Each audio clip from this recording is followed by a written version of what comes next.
Hello, everyone, and welcome to our peer-to-peer session, Grant Writing Made Simple with Dawn Salerno.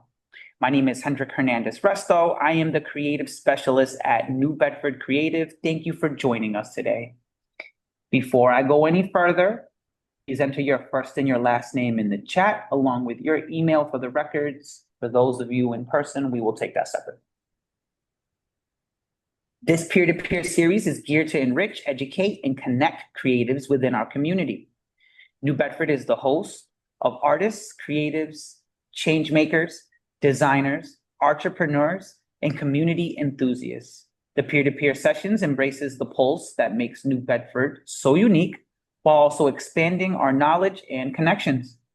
New Bedford Creative offers many opportunities for artists and cultural organizations. Join our creative directory, apply to one of our grants or call for arts, list your event on our calendar, all for free, at our website, newbedfordcreative.org. Peer-to-peer sessions is supported in part by the City of New Bedford's Art, Culture, and Tourism Fund, facilitated by New Bedford Creative at the New Bedford Economic Development Council, which receives support in part from the National Endowment for the Arts, a federal agency.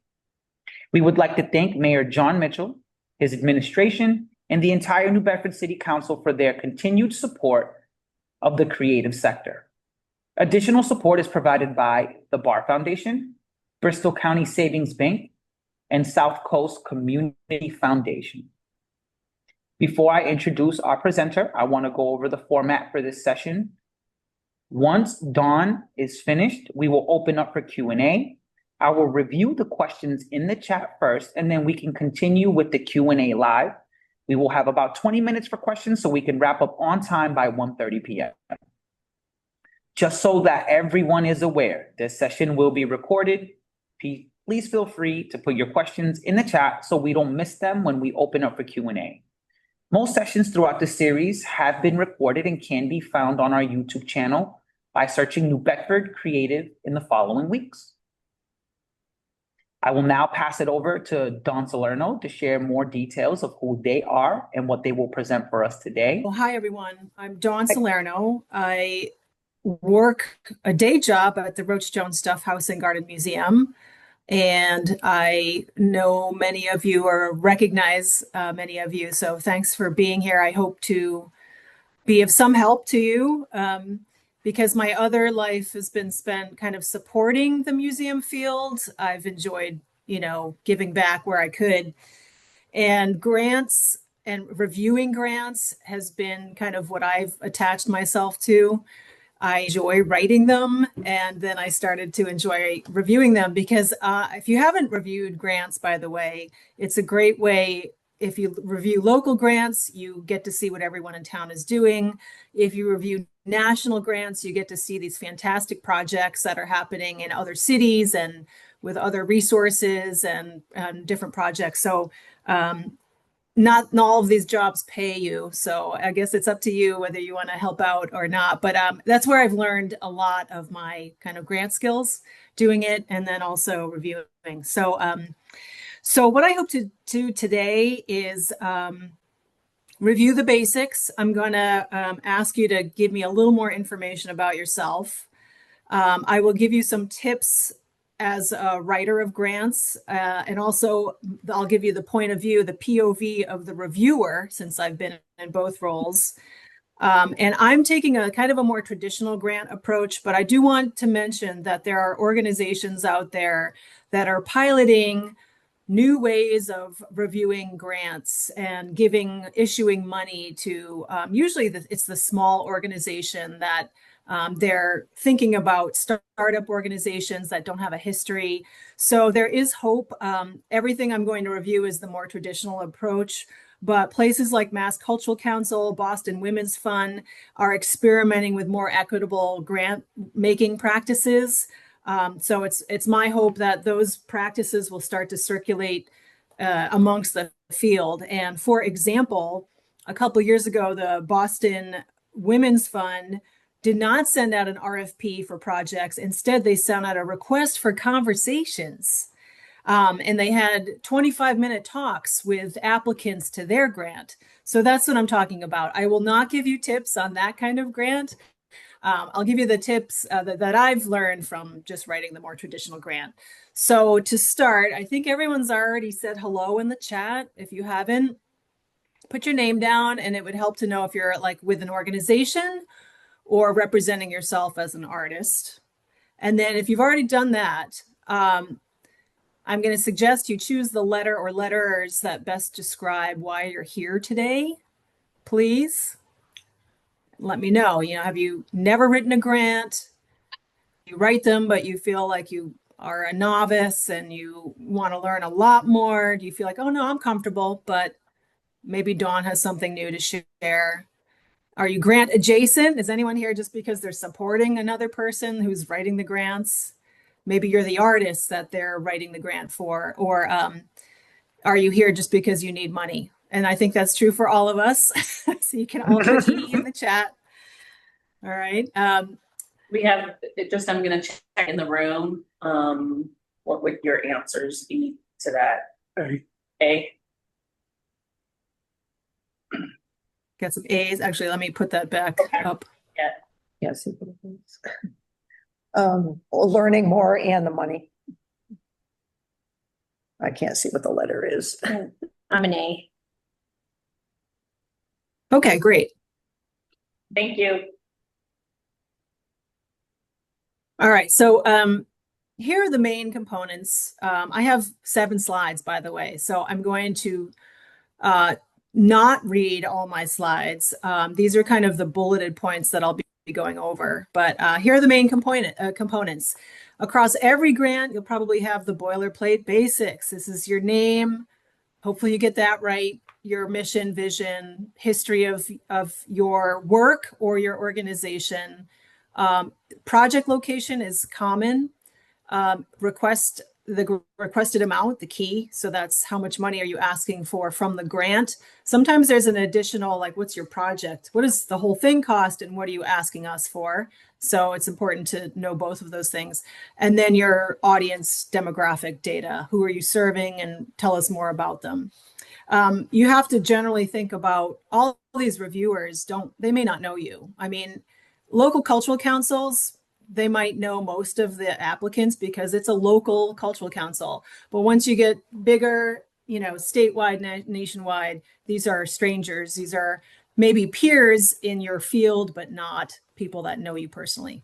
So just assume, even if it's your buddy Margot, that they don't know anything about you. It's unfair to assume that your grant, they know what I do. I'll write this as if you're writing to a stranger. So going back to the boilerplate, just my tip here is keep your information current. It'll save you so much time when you get to that grant deadline.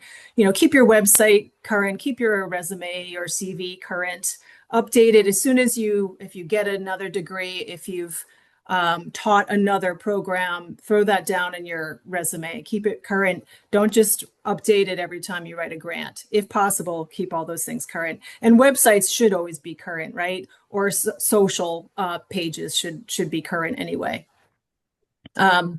So demographic data, when we get to general audience demographic data, my tip here is, think about who you're serving, brag about your numbers. And again, in preparation, you should be gathering data all the time, really, just because then you'll have all this data that you can throw into a grant. Even if you're not writing for a grant, you don't have an imminent deadline.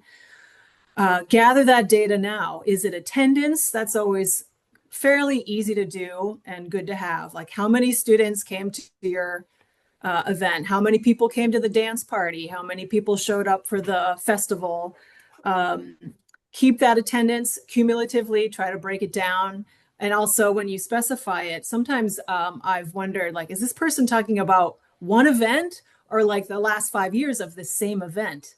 I can't tell. So you want to make sure that when you write in your numbers, you know what you're giving the grant reviewer. All right, so after the easy stuff, which is the boilerplate, this is stuff you can repeat year after year. Your website address is probably not changing. your location may not change. But these things are going to change, all this next stuff, the narrative. So just think of narrative as storytelling, because that's what it is. You're telling a story. Within the narrative, it's going to break down into several sections, most likely, which to me helps me write my story.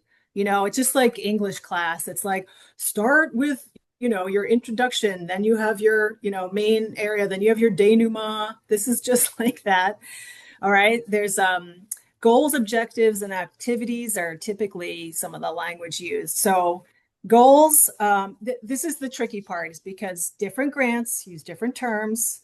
So I'm going to break down the concept behind each of these. And then when you read a grant that might say, maybe they use objectives as their goal instead of the word goal, you can still think in these terms. So in my view, the goal is the eagle eye view, the big picture, the impact on your audience, the change you are making in the world. And we are all making change in this world.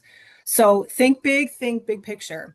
Objectives are the next more specific thing within the goal that you're doing.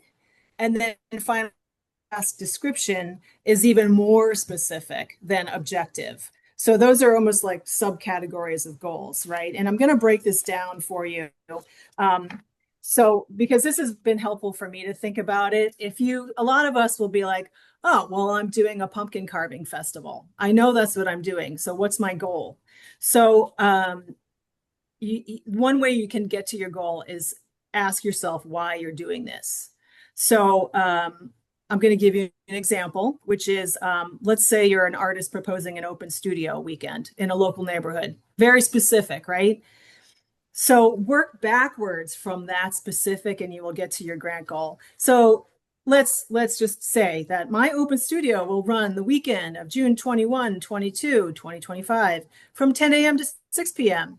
It will feature 32 local artists and artisan studios located in the downtown district. In addition to artists keeping their studios open for visitation, Open Studio Weekend features family-friendly entertainment like jugglers, drag story hour, and chalk art. Okay, very specific. Can you just get an image in your mind of what I'm doing? So that is your activities task description I just described to you. Now, I would say, well, why am I doing this? Open studios? Why jugglers? Why all this stuff? So the objective of Open Studio is to provide cultural programming for area residents while also supporting local artists and businesses. So that's a why. Why am I doing Open Studio? But it's still kind of an objective because I can ask why one more time, and I will. So when I ask why am I providing cultural programming for residents and giving local artists support, I can say Open Studios brings attention to the downtown, furthering its image as a safe, fun, and cultural place for families to visit. All right. I mean, that's just one example. I feel like you can always get to that eagle eye view if you ask why like 3 times. So that's my tip, is the goal is the end result of your activity. And that's the hardest thing for us because I think all of us are probably practitioners. We're all doing the thing. You're the DJ, you're the artist, you're putting out the pumpkins. And how do you back up? How do you get that eagle's eye view? So, so the end result of your activity is probably that's your impact, that's your goal. Back it up then, and also make sure you can achieve your goal. So let's say you are working with youth in after-school programming. The reason you can say, well, we're gonna help kids stay in school with this after school. We're going to, improve their grades during the school day. Let's say that's your goal. What does research say about after school activities? It's out there. It is, right? Are you trying to improve their graduation rate? What else could you be achieving by this after school activity? Look for larger data pools. They are out there. And in my last slide, I have some resources for you that does give data, or, these days, there's so much on the internet. So back your stuff up with the data that's already out there. All right, so we are moving on to audience. Who is served, who benefits? Now, if you're just working in a studio alone, there's still some beneficiary probably for whatever you're applying for. And it might be you as the artist, it could be. right? Very often we're all working with other people, audiences. So just talk about who that is. Quantities. How many people are you serving? How many do you guess you're going to serve? You may not know. I would just estimate and then give a good reason for that estimate. What are the qualities of that audience? Obviously, name them. I mean, you have an idea of who's going to show up. And if you don't, just say, well, based on this past history or based on this neighborhood, we suspect these types of people will show up. There might be a group identity you want to name them by, single parents. There might be a different, like a geographic area, Fall River adults. So just describe your audience as much as you can. I mean, don't pick it out of nowhere. If it's really a general audience, you can say that. You can say, we generally serve a wide range of audiences in age, demographic, Okay. But tell us a little bit about who you're serving. That's always a good thing. Again, data, always back it up with data. So if you're saying, hey, we're serving Fall River adults, you can always look up the census data, find out how many adults are in the region. You could use your own data if you've been gathering your numbers. Like, well, last year when we did this open studios, we had, 700 people show up. So this is where data comes in, your own data, plus the broader data that's out there. All right. Moving on, the need. There's always some need. And it's not your money need. It's not that. We know that you need money. That's why you're writing for a grant. So what the reviewers want to see is why do you need this money? Some of them will say like, what are your other sources of funding? And that's where you're showing like, look, we have grants. This is all grant funded. And without this grant, we would not do this program. So that is good to know in many cases. But need is also like, why do people need open studios? Why do we need this gathering for dancing in New Bedford? Need is kind of a strong word relative to other needs. But you are looking for like your niche. You're looking for something that you serve that other people don't serve. Why are you the best person to be doing the DJing, to be doing the dance party, to be doing the cooking demonstration? So that's how you can win people over. If there's 9 other cooking demonstrations, why is yours different? Maybe yours is out in a park. And so you've got this nice partnership with the park as well. So don't make these things up to get a grant, but notice what you're already doing. Be very hyper aware of how your thing, whatever it is unique and might serve a need. Maybe people in that neighborhood typically are, maybe their health is not as good and they're buying, they don't have a local grocery store, let's say, or they don't have a farmer's market nearby. So their sources of food are not as healthy, and a cooking demonstration to use garden grown food is helping them eat better. That could be a need. You're moving into a food desert. So you're doing these cooking demonstrations. So it should always match the grant purpose, the need. Don't write to, like for me, I have grants that I write to for building stuff. And those people are not going to fund my kids program. That's like, they're completely different things, right? So always start when you look for grants, start with what they fund. Don't even bother writing for the ones that don't fund your thing. Make sure it doesn't say like, we fund things in the Boston metro region. Okay, well, that doesn't, us New Bedford people are probably not qualified for that grant. South Coast, it could be the demographic area that they serve. It could be the type of event or program. There's always going to be restrictions like we don't fund food. That's a common one. We don't fund salaries. I don't know why. I think that needs to change because all of us are practicing our practice, doing the thing. They should fund salaries, but that's common. So the need should match the grant's goal, because what you're really doing, grants want to be spent. It's money that people want to be spent. They just want it to go to where it's needed most, right? So they're not hoarding this money for any reason. It's supposed to be out there in the public. So just look for the right match for you and they'll be happy. They'll be like, this is a great program. We need to fund this. All right, supporting information. This is usually the last thing at the last part of a grant, which is why I always get really psyched. I'm like, I'm at the last part. It's the supporting information. It's like the letters of support. Now it is the last part, but if you have to scramble to get some of these grants, marketing, MOTT grants, right? Or is it the tourism? I think it's MOTT. You have to have one letter from a legislator, one letter from the city, the municipality, one letter from a community member, one letter from somebody else. Those are not going to be easy to gather in 2 days before your deadline. So again, plan ahead. My pro tip is plan ahead.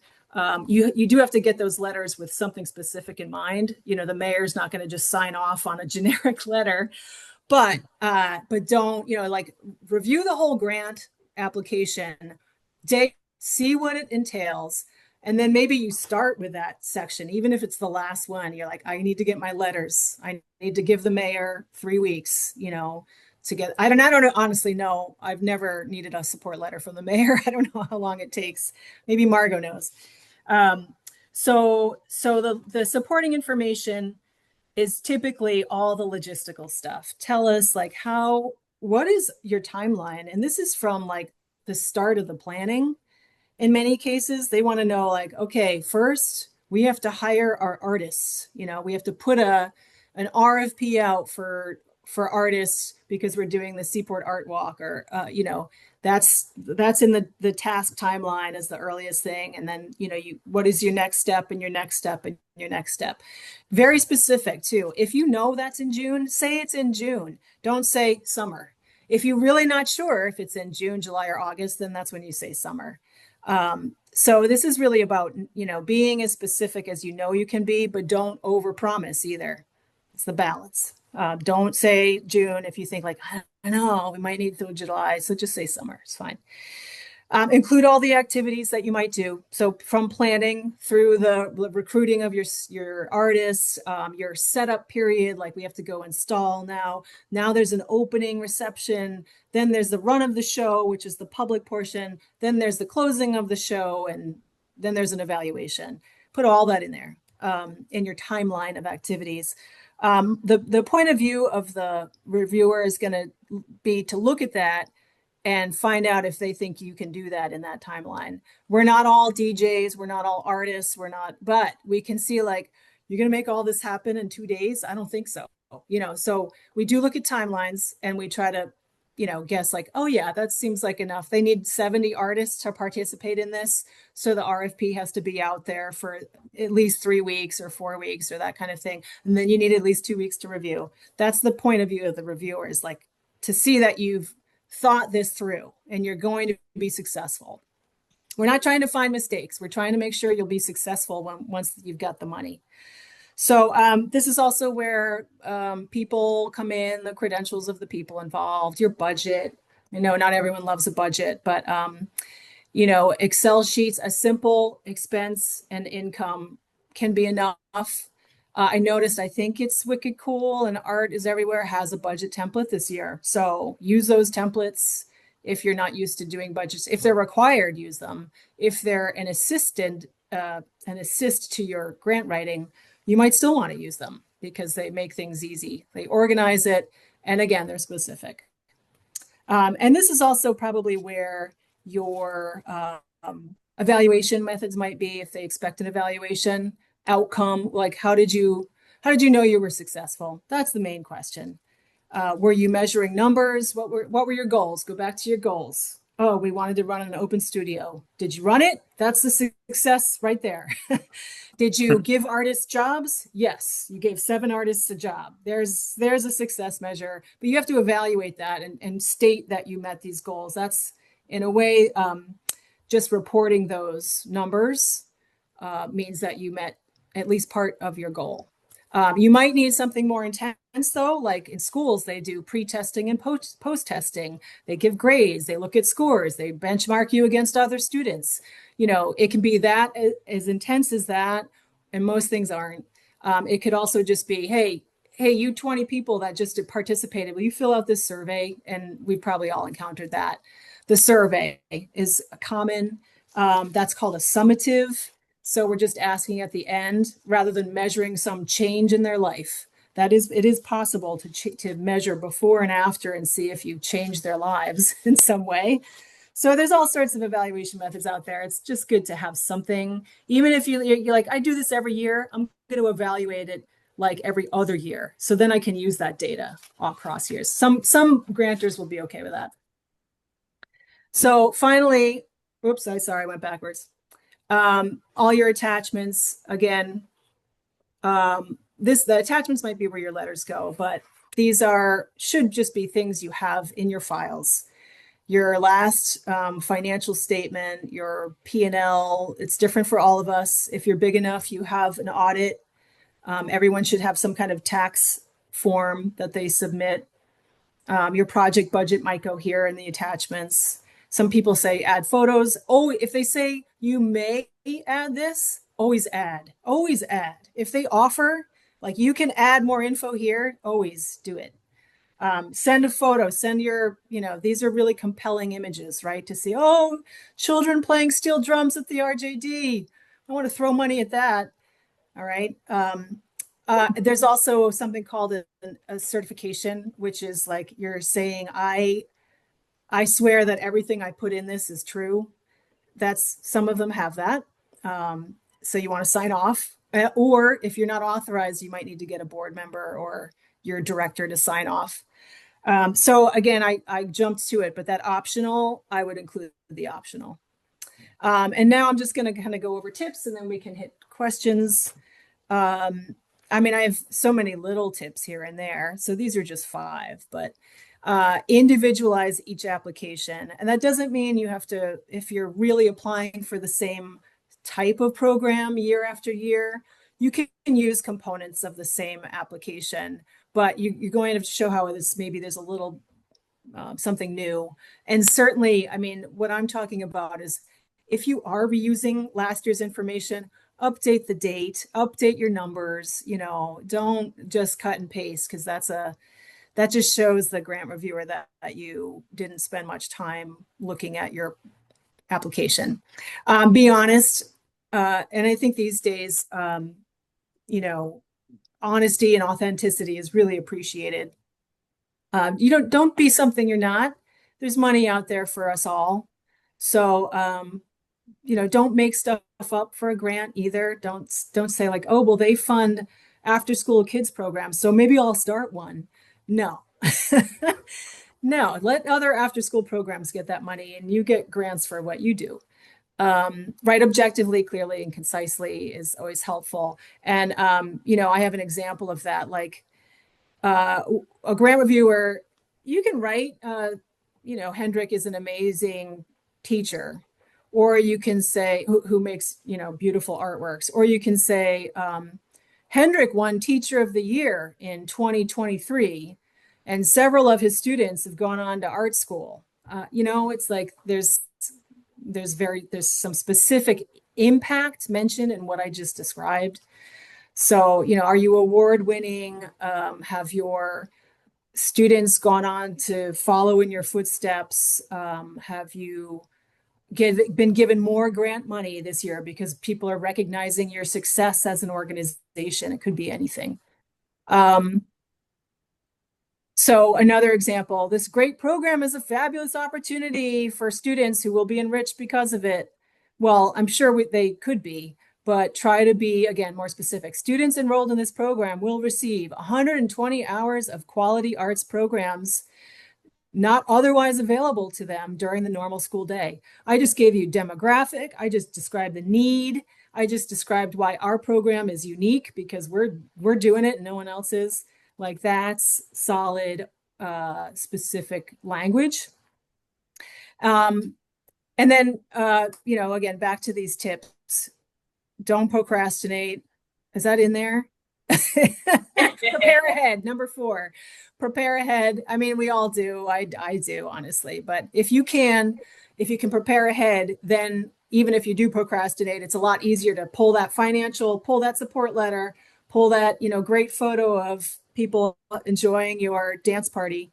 Honor the deadlines. My first year here, I kind of read the grant quickly and I was like, oh yeah, all deadlines are at midnight. They're all like 99%. They're midnight of the day This one was at noon of the day, and I totally missed the deadline, and they were like, nope, everyone else followed the rules, and so we can't. It can really cut you out of a good opportunity. So prepare ahead, honor the deadlines, and proof. ChatGPT is a great proofreader. These days we have AI tools, but I like to have a friend, just even like somebody else in the room, just read through this. Like they might find a typo too. So it can be low tech or high tech. And with that, I've been talking for 30 minutes, so I'll stop there.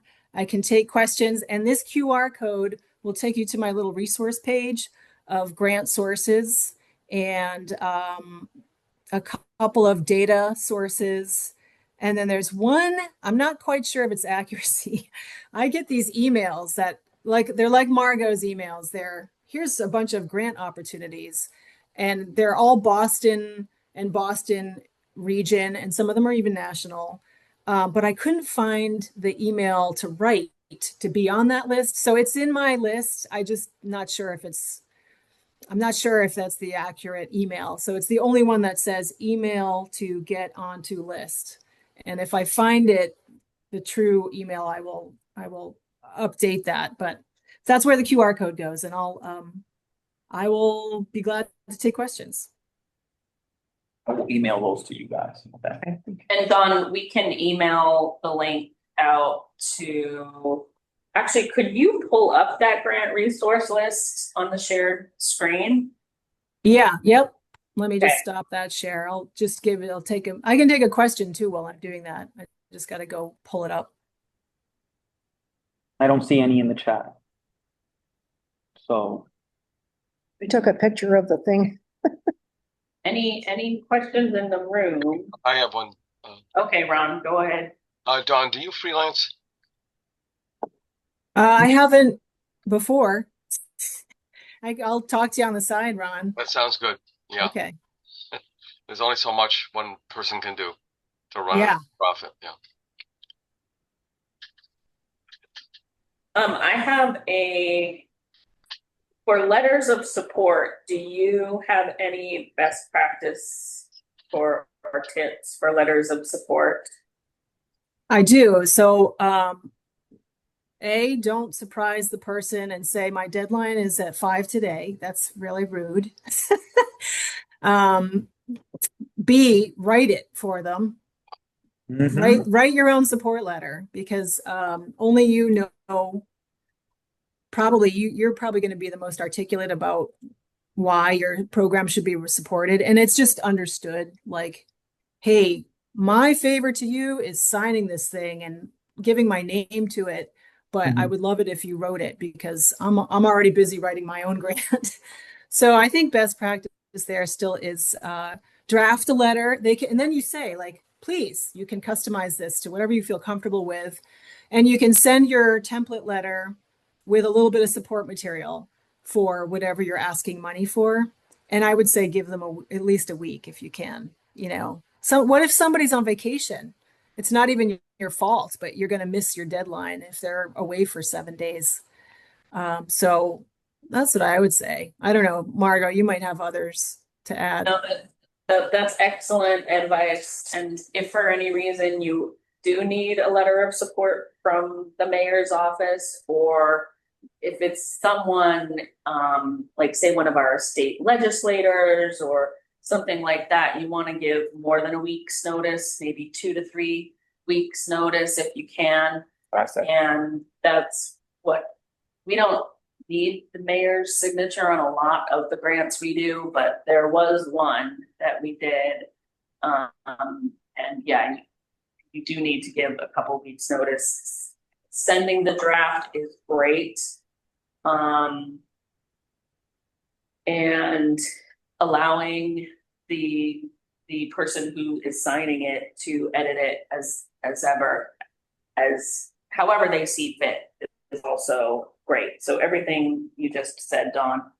For the New Bedford Creative Grant programs that we have out now, we do require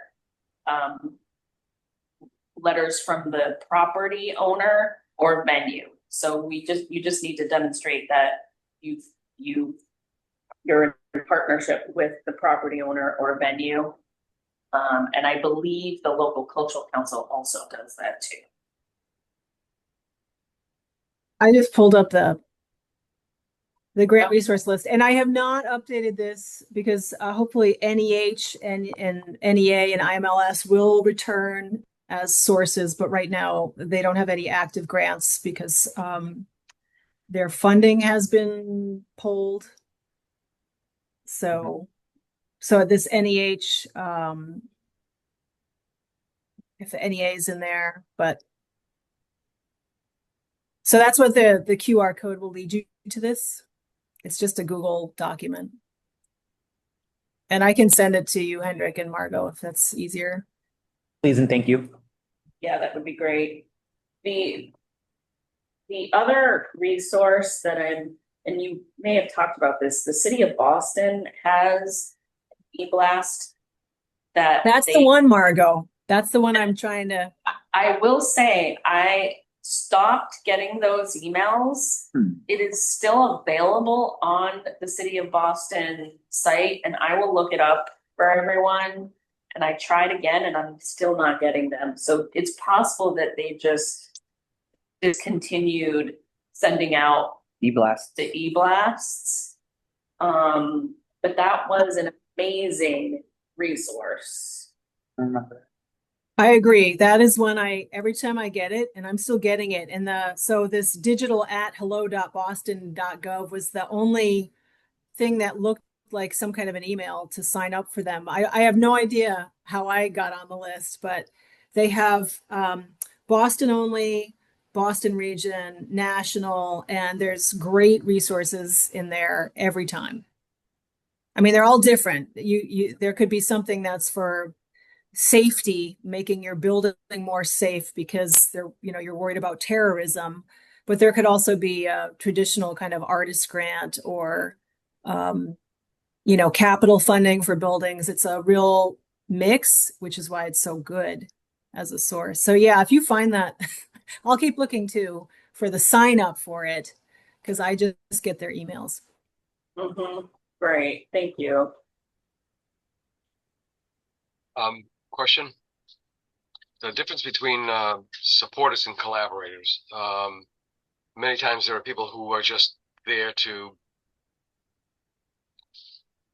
offer some kind of physical or tactile support. There are other people who are just lending their names in good stead.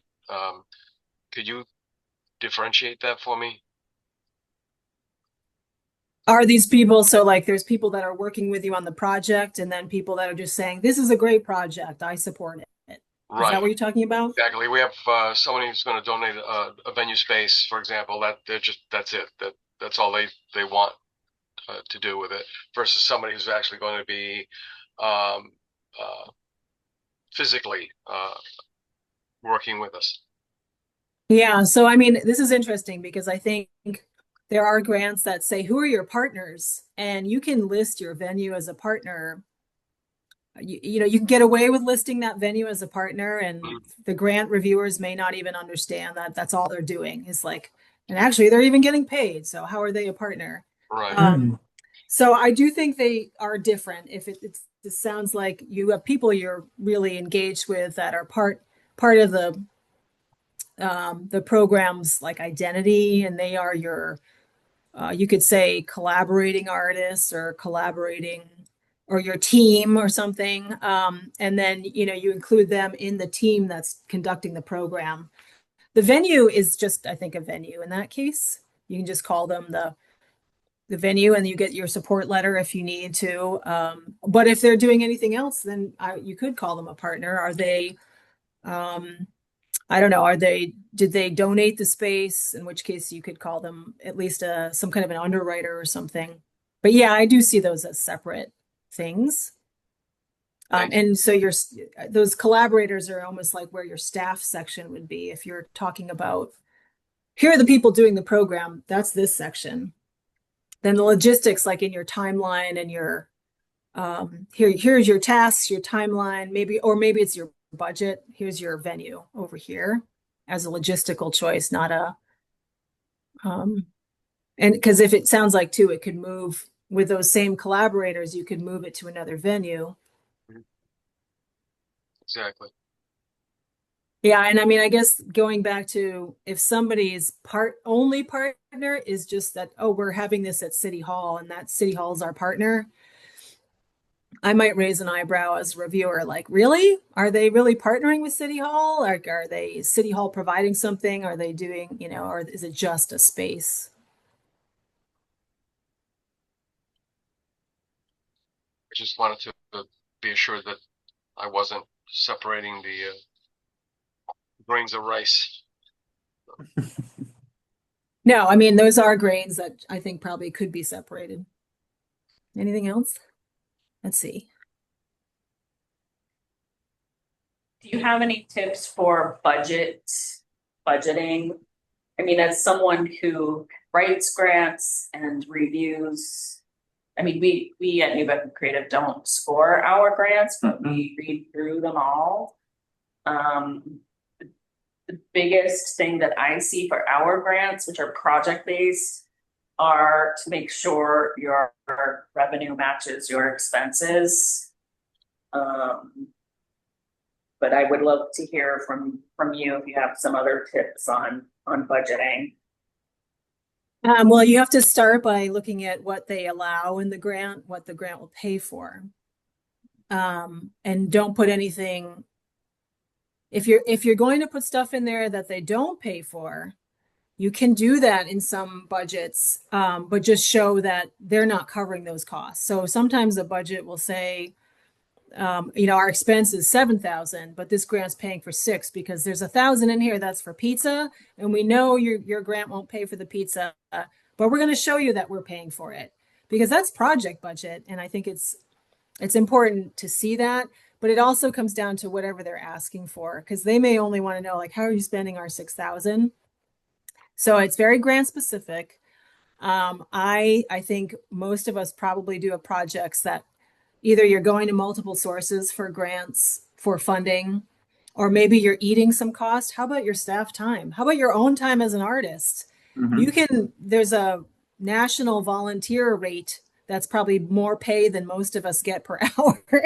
You can figure up. So even if you have volunteers, you can beef up a budget too by showing the donated time in your project, showing how much of your own staff time. Like if you're in an organization and you have a salary dedicated to your time to oversee this program that you're getting a grant from, you can show that as an expense with a cash match. So the cash match is, oh, the RJD is paying my salary for me to do this. That's a cash match to your grant. Some grants won't care. They won't count that as a cash match.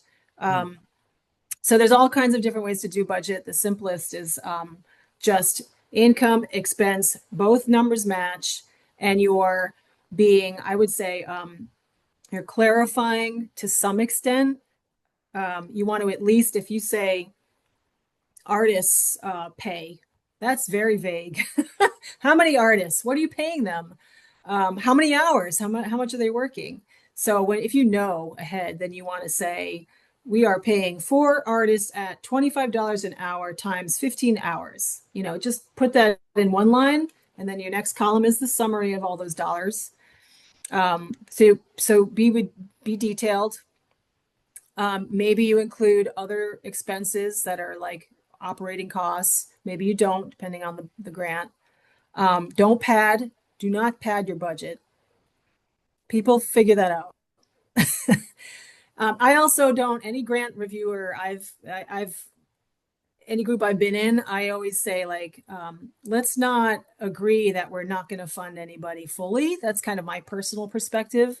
If the top rated grants, let's give them 100% of what they asked for if they stayed within the asking amount. If you say we give out grants of up to $10,000 and then you cut everybody down to 8,000, I mean, that is a strategy because sometimes people want to give out more money than, well, we could give out more money if we give it 75%.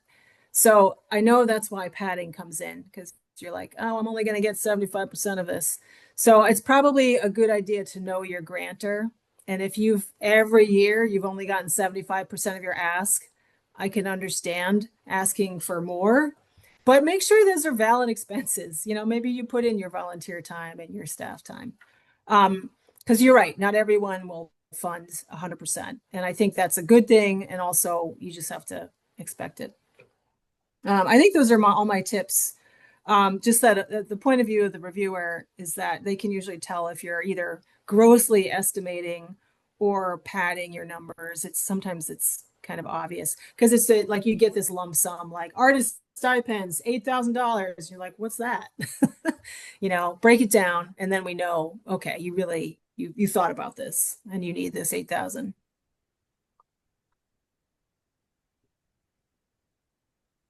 Good questions, Margot. One more question about they ask you, is there a fee for participating? Which automatically with Mass Cultural Council, I think pretty much shuts it down if there is. A workaround that we've been contemplating with some of our collaborators and sponsors is there is no fee. However, in order for you to attend this event, you have to go onto our specific sponsor's website, or you can go through a QR code and register there and get a ticket from their website. What that does is it helps them track how many people are going to the event, and it's kind of I didn't pay for it, but it's worth 25 bucks kind of concept. Is that kosher? So you get tracking data, which sounds really good. And yeah, you can I think you can add that as a value. I mean, you really, I think, have to understand the grantor. If you're saying, there's an agency that does this every year, and I'm always like, really? They say, we're letting in all these kids for free for this event, and we want $25 a kid for based on admission. The admission for every kid is, I'm just making this up, the $25. But it's like, oh, it's an interesting way to calculate a budget, because it's like, well, but they're coming in for free. But that's the hard thing for the organization. It's like, there is a cost. The cost is in your staff time. It's in lost income, is what we call it. We call it unrealized income or lost income, because you just said, you don't have to pay the 25 bucks for this. We're going to give you this for free. So I do think there's a place for those fees. Just be really clear about it. It's not like a hard cost. It's a lost income. It's a potential income that you didn't, realize because you're letting people in for free. So I don't know that every funder is going to see that in a budget and fund it. So on the other hand, like if you add up, well, our electric bill and this and that, and this is really the cost of operating, that's also not the way to calculate the cost. I mean, the cost can be the market rate. So the market rate of that kid's visit is 25 bucks for the visit. I think you can use that in many cases. It's just tough if all you're asking for is like, we just want $25 a kid because we're having this program. If that's the only thing in expense, it's a little odd, I think. And the sponsor is a sponsor because they've agreed to pay that disappearing $25 fee for the participants, and now we have tracking who those people were. So everything. Yeah, I mean, we say, right, like you could even use language like I've been using this, like, if you give us this money, we can continue to offer this for free. We do it anyway, honestly. We give free admission to so many people, but we don't get any underwriting to cover those costs. I mean, we figure this person probably wouldn't pay anyway, so we're gaining a person. We're not losing money, but you can make a case for that in grant monies usually. And you just go back to those eagle eye goals, by eliminating barriers to participation, we allow access to the arts for this thing. There's a reason behind that, and there is a cost. Now a twist. When you put in a caveat with any minimum purchase. So if you go to Bomb Dogs, and say Adam Katz, say I got to deal with Adam. So if you go and buy a hot dog, Adam will give you a $25 ticket to get into an event. Does that wash? Yeah, that doesn't change All right, anything. just want to make sure it's on the up and up because you never know what's going to torpedo a grant. Could be Yeah, no, it could be I one don't thing. think so. Right? I mean, there's usually nothing too specific in a grant that says that you can't, require some initial expense, but you want to mention that. Like, so it's not free. I have to buy a hot dog. That's good to know. If you decide you want to buy a hot dog, you can go free. So, Right. Yeah, but then play up what are you doing? Are you generating this is a partner and blah blah blah. You can make it all sound rosy because your right. partner is a startup business and I don't know. So I think it depends. I mean, that's a very specific question, Ron. So maybe if we talk later, I can Sounds good to I me. can Sorry troubleshoot about that. that. But Yeah. I don't think that necessarily that rules out grant dollars to say we require this of an individual. It's just if some grantors will say, if you take our money, the program has to be free, right? So they could argue that, oh, wait a minute, it's not free if I have to buy a hot dog. So it comes back to the grant. Right. For those who are newer to writing grants, what are the grant programs that you would recommend to start with?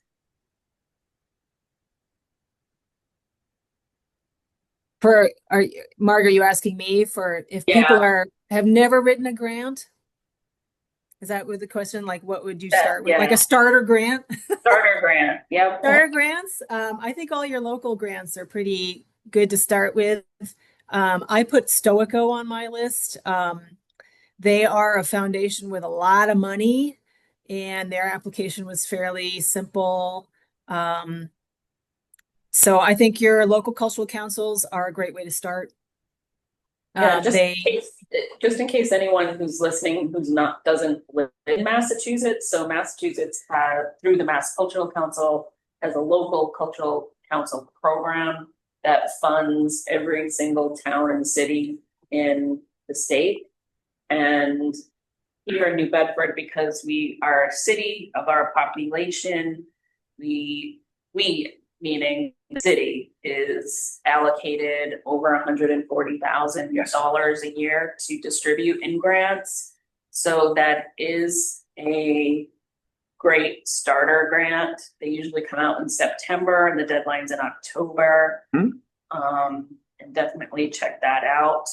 And then selfishly, the New Bedford Creative Grant Program that we manage is a similar format to the local cultural council. So if you've done that, you can do ours. And this year in 2025, our grant deadline is in November.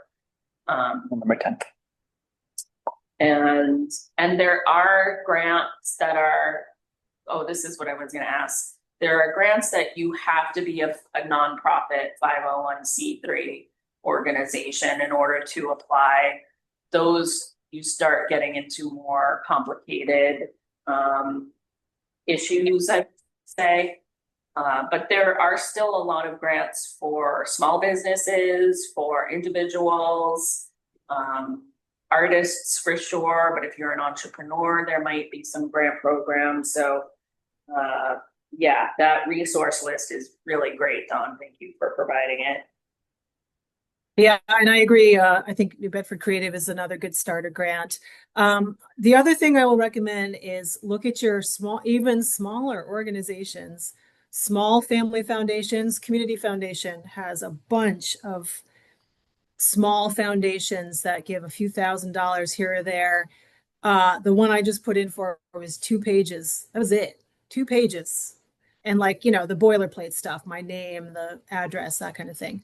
So good starter grant, not a lot of reporting required. There is a reporting, it is an online application, but relative to some of the other hoops I have to jump through, Community Foundation grants can be simpler. And it's not their grant. It's this, some individual invested their money with Community Foundation for the purpose of giving grants out in the community.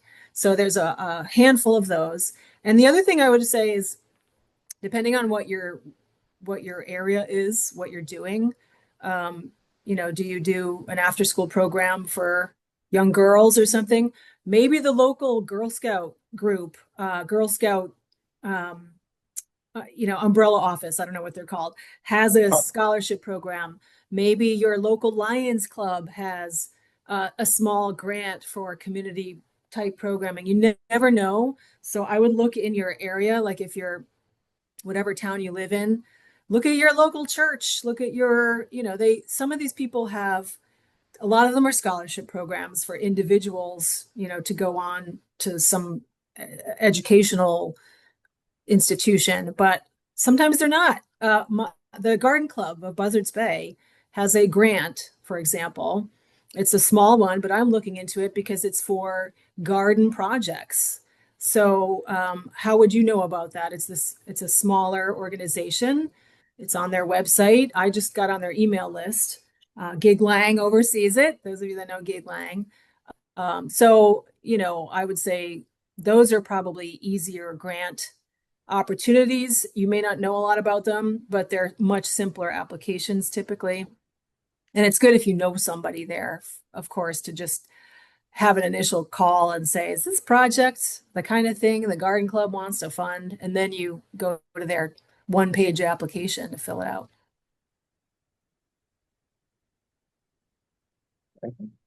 Really great. And you probably said this, but the local banks usually have foundations and grant programs. So start local and then expand out from there. And in your niche, especially if you're an artist, there could be national foundations, statewide foundations. For us in New England Foundation for the Arts has grant programs for artists. So searching for grants for your niche is also recommended. And there's also the private corporations, like every once in a while, Coca-Cola brand or like Red Bull will have grants available for artists to do specific things. So you might want to look there and check out the larger corporations to see what they might have to offer. Can I say Yeah. one more? Oh, yeah. I was just going to talk about the statistics of getting accepted versus rejected. Oh, I didn't know that we had those. Yes, go right ahead. Oh. But Going hyperbole. Someone who we give out grants, so we fund out. The statistics for our grants is about a third. Yes. To a third of the people who apply receive a grant from us. The statistics for the local cultural council was half, so 50% of the people who apply receive a grant.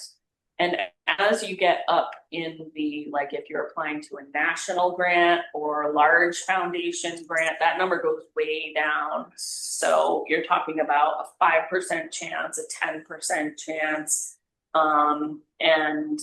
And so my advice is, please, it's hard not to do, but not to take this personally. Yes. The rejection or the decline and we have received many declines, but also some acceptances. So it goes hand in hand going into it, that it's a numbers game. I have a question for you. The ones that you oversee, what is the main reason why you reject them? So the New Bedford Creative Grants have a rubric where you can get a maximum of 20 points. So there are 5 areas that we score. And when I say we, I don't mean me. Me and Hendrik do not score any of the grants. We have an independent review committee who are from New Bedford, who work in New Bedford, who know the neighborhoods and the residents and all of the challenges that we face. So I mentioned the budget thing earlier because there were some people who didn't have their expenses match their income. And we actually say, make sure your expenses match your, so then you lose a point there. If you do not explain the community benefit, like Dawn described earlier, giving some very specific examples, we can lose a couple points there. If you do not explain your planning and timeline and how are you going to implement your grant, you know, we're not looking for a lot of detail, but we do want, you know, you're planning these months or these weeks, your event or your project takes place on these dates.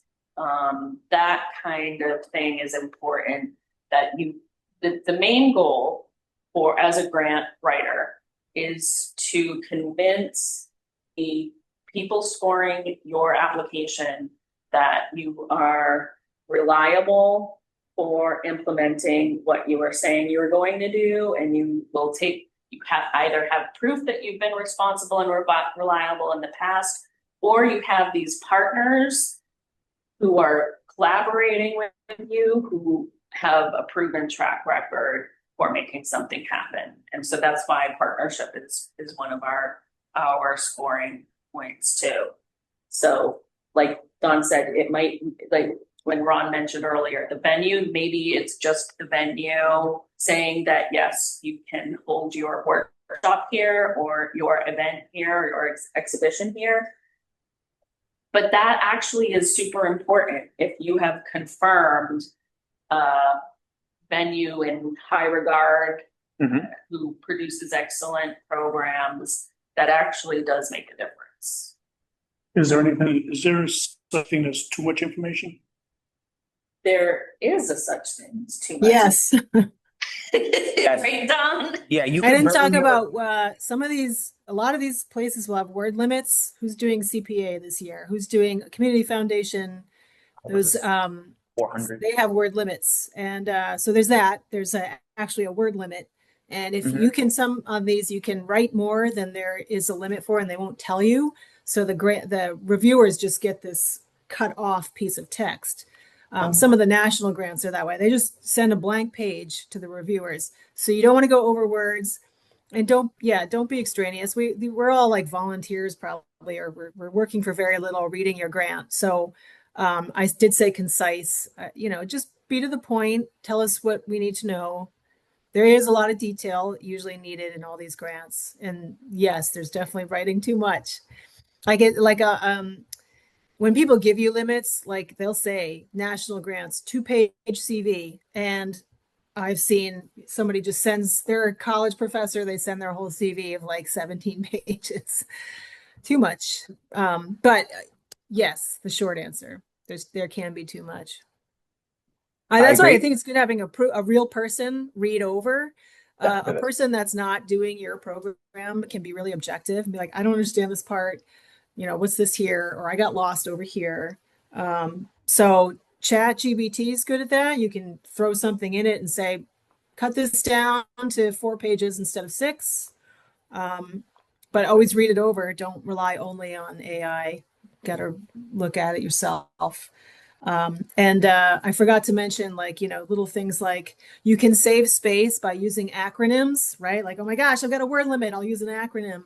But what if I don't know what the NBEDC is? You have to spell it out once so that everyone knows NBEDC, and then use the acronym to save space. Yeah, the word limit is important. And you don't want to write 400 words on a thing that has 400 words and still not get to your point, right? Because there's nothing worse than reading the narrative. They filled up 400 words and you're still like, I still don't understand what they're doing here. Because you could burn somebody out that way. And the reviewers are reviewing like 30 grants a piece. So you want to make sure that you're engaging them with your narrative so that they're energized and they're revitalized reading it, and it's not a task, right? It's an enjoyable experience to read your grant. Yeah, you do not want, when we get to the review committee meeting and everyone is sitting there and we're giving a summary of the grant, for any of us to say, And we really do not know what this grant project is about. So the first couple sentences Should be clear. Yep. That, and I think that you asked why have we seen, or how have we seen grants get declined? I think that what the other side of that is, that people don't think too much about supplemental materials. It's proof of concept. It provides an the ability for you to upload photos, images, a write-up, a video that shows that you have proof of concept. You can do this, it can get done. It's not an overly ambitious goal, right?